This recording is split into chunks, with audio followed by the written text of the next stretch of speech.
வயநாடு நிலச்சரிவை தேசிய பேரிடராக அறிவிக்க வேண்டும் என்று நாடாளுமன்றத்தில் எதிர்க்கட்சித் தலைவர் ராகுல் காந்தி வலியுறுத்தியுள்ளார். கேரள மாநிலம் வயநாட்டில் பெய்த வரலாறு காணாத பெருமழையால் முண்டக்கை, மேப்பாடி, சூரல்மலை உள்ளிட்ட மலை கிராமங்களில் நிலச்சரிவு ஏற்பட்டு ஏராளமான வீடுகள் மண்ணில் புதைந்தன. உயிரிழப்பு 400-ஐ தாண்டியுள்ள நிலையில் 200 பேரின் நிலை என்னவென்று தெரியவில்லை. 10,000க்கும் மேற்பட்டோர் நிவாரண முகாம்களில் தங்க வைக்கப்பட்டுள்ளனர். இன்னும் மீட்பு பணிகள் முடிவடையாத நிலையில் இதனை தேசிய பேரிடராக அறிவிக்க வேண்டும் என்ற கேரள அரசின் கோரிக்கையை மத்திய அரசு ஏற்க மறுத்துவிட்டது. இதையடுத்து நிலச்சரிவால் பாதிக்கப்பட்ட பகுதிகளை மாநில பேரிடர் பாதித்த பகுதிகளாக கேரள அரசு அறிவித்துள்ளது. இந்நிலையில் மக்களவையில் கேள்வி நேரம் முடிந்தவுடன் வயநாடு பேரிடர் குறித்து பேசிய எதிர்க்கட்சித் தலைவர் ராகுல் காந்தி வயநாடு நிலச்சரிவை மத்திய அரசு தேசிய பேரிடராக அறிவிக்க வேண்டும் என்று வலியுறுத்தினார்.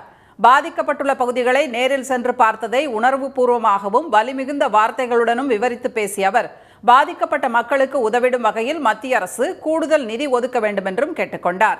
So I would urge the Union government to support a comprehensive rehabilitation package for Wayanad, including for building disaster resilient infrastructure and to help the affected communities. To declare the Wayanad landslides as a national disaster. இதனிடையே வயநாடு நிலச்சரிவில் மீட்பு பணி தொடரும் நிலையில் 8வது நாளான நேற்று மேப்பாடியிலிருந்து உடல்கள் ஏதும் கிடைக்கவில்லை என்று மீட்புக் குழு தெரிவித்துள்ளது. எனினும் மீட்பு பணிகள் இன்றும் தொடர்ந்தன.